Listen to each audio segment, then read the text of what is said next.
Hey y'all, what's going on? This is Mason again with another watch review. Today we will be doing the Citizen Nighthawk AT chrono. There we go. It's a more rare Nighthawk model. It doesn't actually say Nighthawk on it or have the little like Pro Master logo that other Nighthawks have. Um, so I'm not sure if that's a true Nighthawk or if it's marketed on Amazon as a Nighthawk. Its nickname is the Nighthawk AT for atomic time or atomic. So there it is. It's the actual name of it is the Citizen AT4117-56H Nighthawk AT.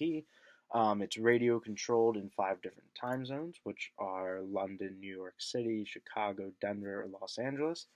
And you can operate the crown, pull out the crown one click, and turn the little needle there at the 6 o'clock subdial, and that turns and indicates what city you're in, and then from there on it can receive the signal from that area. So if you were to travel to London, you would switch it to London, and then it will receive the London signal, um, and then it's accurate all the time, and it receives that signal automatically, or you can choose to do it manually.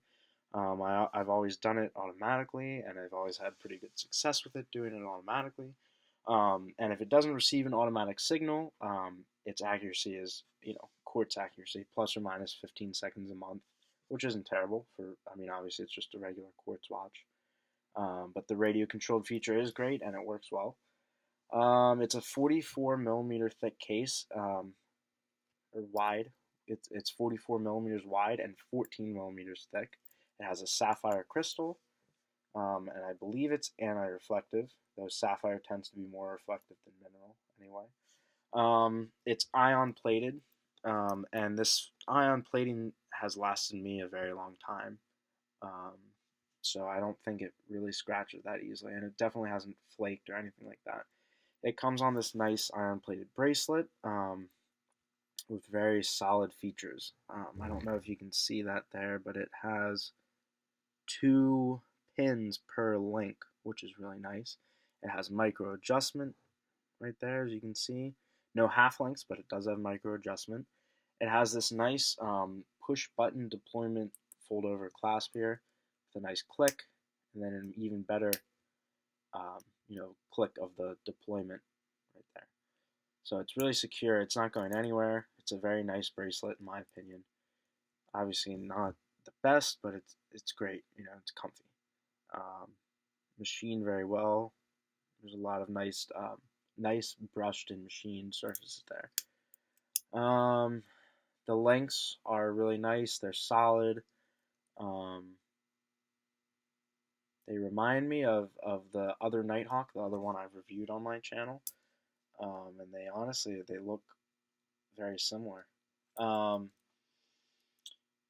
What else? So this watch, there's a crown there at 8 o'clock, and that actually operates the inner rotating bezel there that shows elapsed time. So you can see it moves around there, and it's bi-directional, so it moves in either direction. And it's fairly easy to read overall. It's a little bit busy, but if you don't mind that, then this is a great watch. It is easy to read the time though, and especially if you keep the inner rotating bezel lined up, 60 to the 60 or 12 o'clock position, it is very legible, especially in terms of reading the minutes as well. So like I said, it's radio controlled in 5 different time zones, but additional features are that it's water resistant to 200 meters, has a perpetual calendar, power reserve indicator, a day indicator, a date indicator, 24-hour indicator, a signal, like a reception indicator. If I push this bottom pusher right there, it tells me if there's a signal received. And then the subdial at 9 o'clock spins to show you the power reserve. There you go. I'm sorry. The 3 o'clock subdial there spins to show. There we go. Yeah, the 3 o'clock subdial spins to show the power reserve. So right now it's full. If it was down there in the red, it would be empty and you'd need to charge it. And it also has a low charge warning indicator, so it'll tick at 2-second intervals if the battery's ever low, which I wouldn't expect to happen in your lifetime because the Echo Drive lasts a very, very long time. Hmm.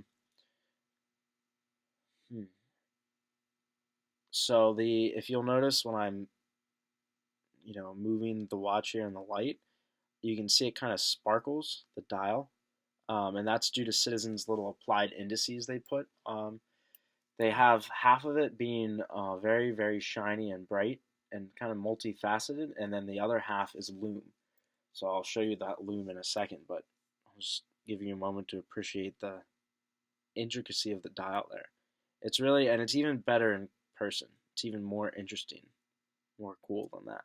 It's pretty cool in and of itself, though. It has that nice sword-tipped seconds hand there. The back end of it is sword-shaped, or kind of like a trident a little bit, which I really like. They did that on the other Citizen. The other one I have is the Perpetual Chrono AT in rose gold, and that looks very similar. It has the same subdials in the same location, and the date in the same location, and it actually has the same movement, which is the E650 movement. And it does the same exact things that this watch does. It just doesn't have, obviously it's a different color, and it doesn't have the inner rotating bezel there. Other neat things about this watch, the bezel is a little bit knurled, which I don't know if you can see in the light. There you go. You can kind of see that texture. It's knurled. And then also the main crown here at 3 o'clock is knurled, and the 8 o'clock crown is knurled as well. It does not have a screw-in case back. You can see there, the case back doesn't have screws, nor is it screwed down. I think it's just sealed, I believe. Either way, I wouldn't try to open it yourself, is the point, I guess. Excuse me. Let me just show you the lume first before I forget, guys. Here we go.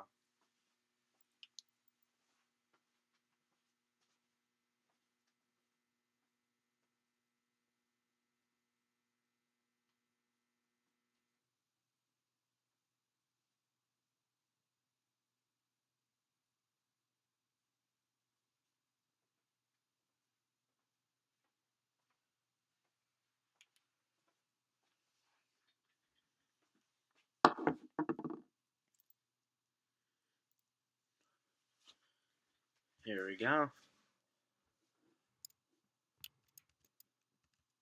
There it is. So no seconds hand illumination, but it is really nice.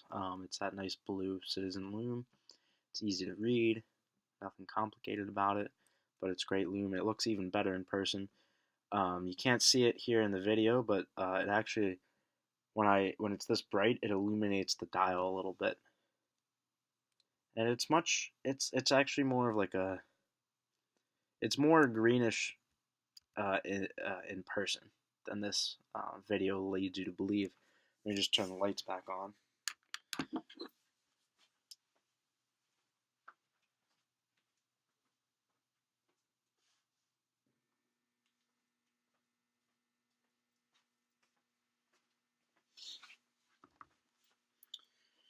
There we go. So this is a harder to find Citizen Nighthawk model that I find very attractive and fairly well priced and very high quality.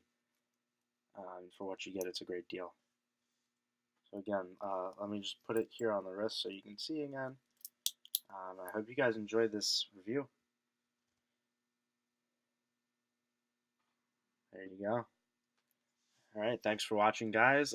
Like, comment, subscribe, share, and I'll see you next time. Thanks.